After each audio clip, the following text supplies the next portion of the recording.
Crypto dumped. Now what?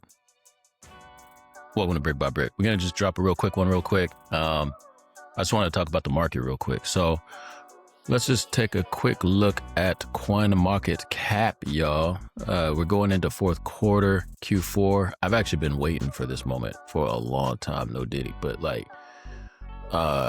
if you can see here, fear and greed, according to CoinMarketCap, some people use CoinGecko. That's another site where you can look at different cryptocurrencies and whatnot. And you can see Bitcoin. If we just take a look at Bitcoin, just had a look on the 7-day. We've been in a serious downtrend here. So on, what was that? September 21st, today's the 25th.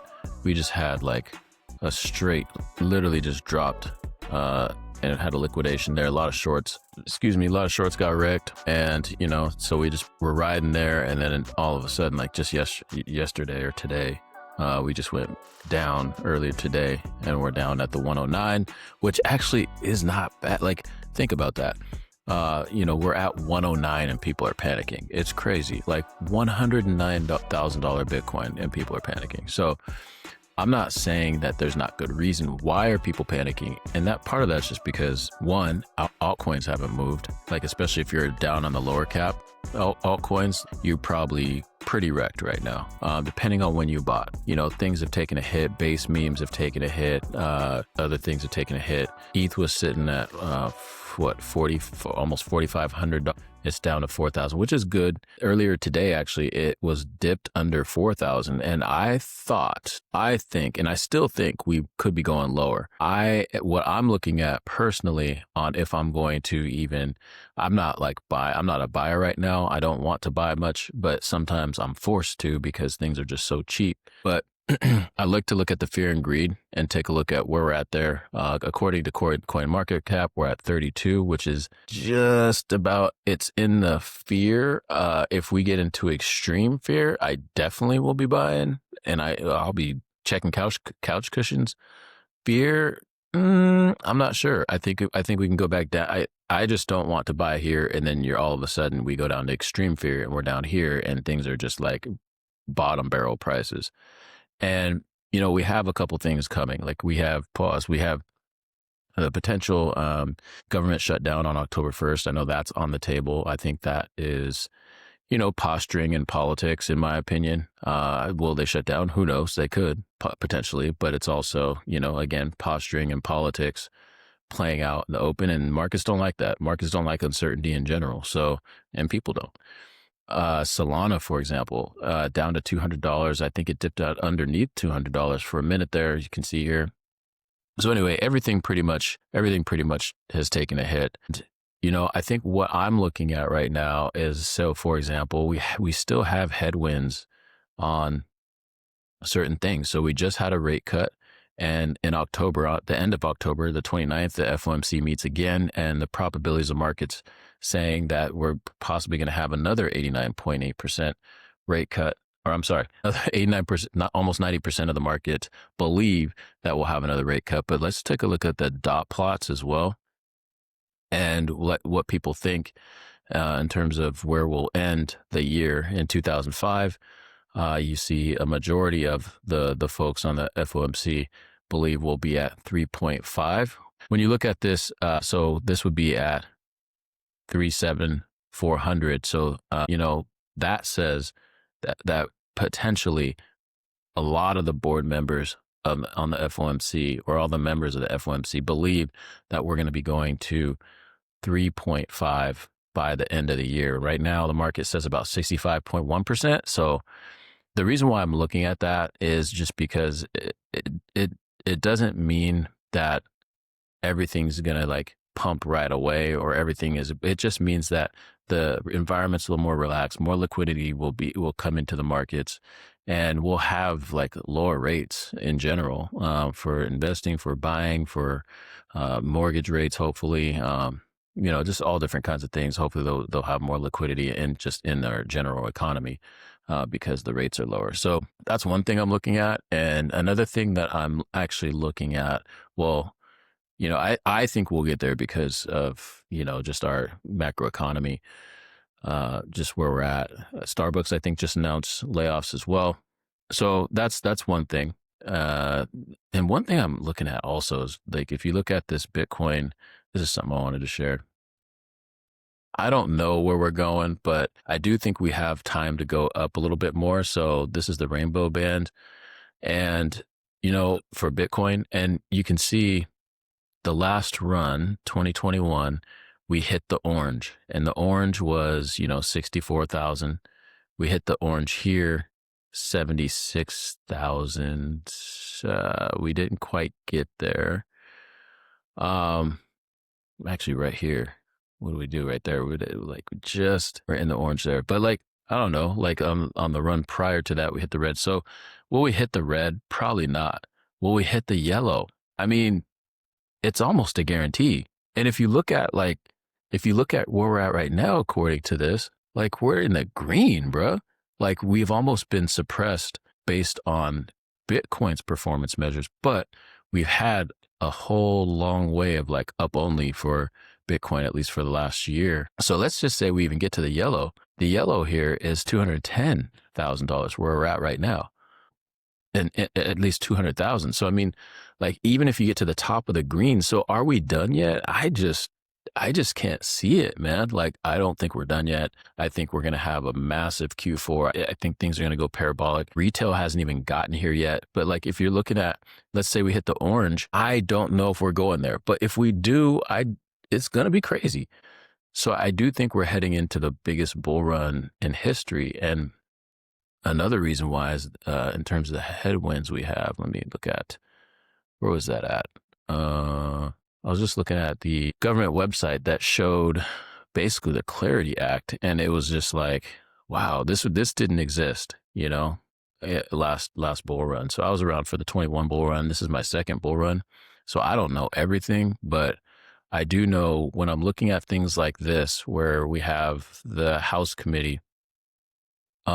This is from our government, our actual government, talking about a crypto market structure legislation in the U.S. And so we had we had the Genius Act, like passed the House. And then we have the Clarity Act coming up. And, the thing with that is the Clarity the Clarity Act in July. The House overwhelmingly passed the Bipartisan Clarity Act by a vote of 294 to 134.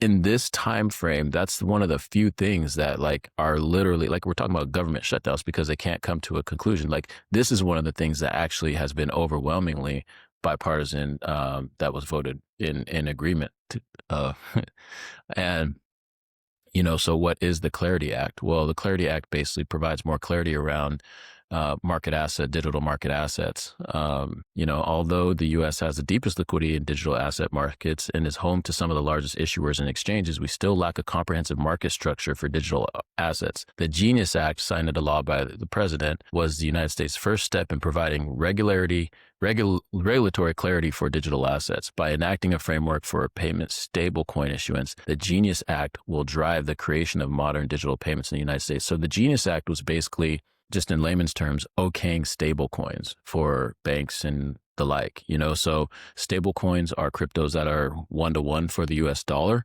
And so basically what that did is just open up the door for a stable coin crypto to exist in our market. What the Clarity Act is going to do is going to allow other assets in the class clarity around what's the regulation form, what counts, what doesn't. Is DeFi included? Is DeFi not included? How are we going to govern or deal with this asset? And that's what the Clarity Act is supposed to do. In October, we're going to be voting on that. So that's another bullish sign. So you have the rates, you're in a rate cutting environment, which we've never been in. And this whole time, Bitcoin's been going up. We have not been in a rate cutting environment. We just had the first rate cut all year. And then you have the Clarity Act on the way. You have multiple cuts, probably 2 more coming. So pause. And so I just don't see this being the end. I think I think we're right at the cusp of Q4 starting officially. So October 1st is the start of Q4 officially. So October, November, December. And I just believe that once we hit October, I think things are going to get very, very interesting. Where it's going, I don't know. So I showed you the dot plots. One thing I am bullish on, let's see, I talked about the base app in a couple times ago. So this is Jesse Pollock from Base, and we talked about the token, but here is Jesse Pollock at Basecamp. Woo! Anyway, so he announced that at Basecamp earlier. Actually, that was earlier this week. So Base is Coinbase's layer 2. So Coinbase being, I think, the second biggest exchange or third biggest exchange in all of crypto in the world, does not have a token. And the Base app is their layer 2 solution to Ethereum. Ethereum has it has a lot of, they house a lot of transactions on there. I can bring it up. I'm not going to bring it up, but so what they're also coming out with is an app. So you're going to have Coinbase, who's one of the biggest exchanges in the world, taking this app and creating a token for it. So they're already moving on the Base chain. So let me show you. This was interesting. I found this from not too long ago. This was on X. And this tweet is actually from 2023. So this is from 2 years ago. The Base Edge. This is somebody that's like CC2 Ventures that's predicting that Base at the time. So look at this. So this is when Base announced. So we're excited to announce Build on Base, which is the Base chain, the layer 2. Base is an Ethereum layer 2 that offers a secure, low-cost, developer-friendly way for anyone, anywhere to build decentralized apps. Our goal with Base is to make on-chain the next online and onboard 1 billion users into the crypto economy. Okay, so then I scroll down here and this person says, Base will 100% have a token. Well, it took 2 years. But once Gensler's gone, Coinbase can freely decentralize its chain and onboard millions of users. Gary Gensler is no longer the head of the SEC chair. He's been replaced. Base will flip Arbitrum, which is a layer 2 Ethereum chain. Here's the only comprehensive guide you'll ever need to qualify for Base and replicate Arbitrum. So what I said was, at the time, on the last episode, I was like, I'm farming Base. And this is what I meant by that. I wanted to go a little bit deeper into that because I was just saying things about Zora and I don't feel like I was being very clear. The ultimate Base airdrop guide. Bro, this is from 2 years ago, like before. And they've been saying the whole time that they weren't going to have a token for the Base layer 2. And so keep it very short, why farm Base? So this is someone saying like, here's how you farm Base. Basically, this is literally right after they announced it, or close to after. Transactions are dirt cheap, blah, blah, blah. How to qualify for a potential airdrop in the token. To iterate, Coinbase's main intent is to onboard millions of DeFi natives and make crypto easily digestible. Therefore, can't be too complicated. Their aim is to include as many normies as humanly possible. So here's how you can possibly get an airdrop.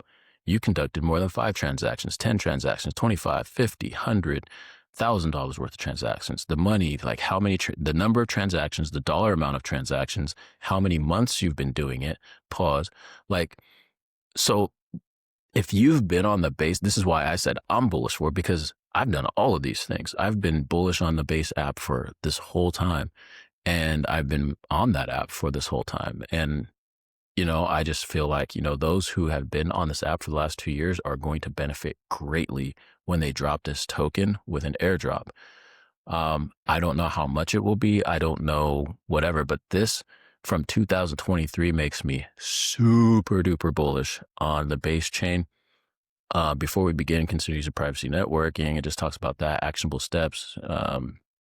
Anyway, they just go through. You can go back and take a look at this, but it's definitely like a playbook for if this was something that you're interested in, mint.fun, mint regular NFTs for 3 cents, create your own collection, mint fun, blah, blah, blah. Like I have a bunch of NFT stuff. So it just takes you through like how you might want to farm for this potential airdrop.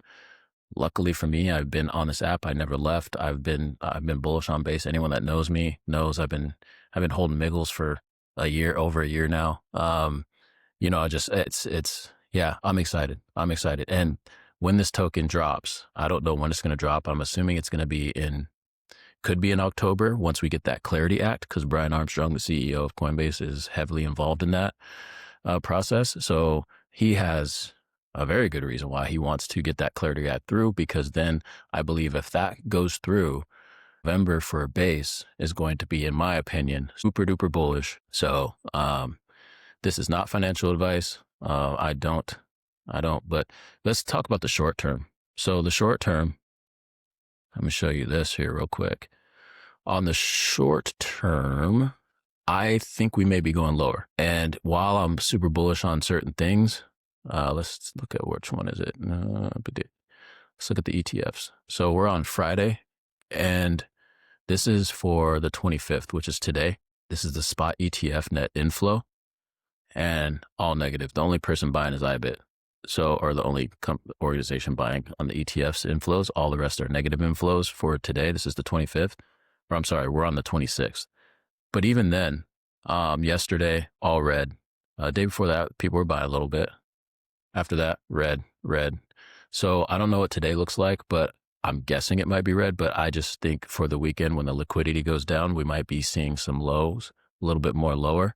And if you look at ETH, for example, the ETH ETFs are even worse. Like the last 4 days have been negative ETH. All the ETFs for ETH have been down. So I just think there's going to be a little bit more downside for this weekend. And, from there, we'll go from there. But if you are someone that's bullish on base, if you're someone that's bullish on Coinbase, then you should be bullish on base. And if you're bullish on base, then what are you waiting for? Something to think about. Not financial advice, but anyway, check it out. That's why I'm bullish on base. So hopefully we'll get an airdrop. And with that, that's where the crypto market is right now. We're dumping. And I would say before October 1st, if you're getting in, let us know if you are, and we'll go from there. All right. Till next time. Boosh. Brick by brick.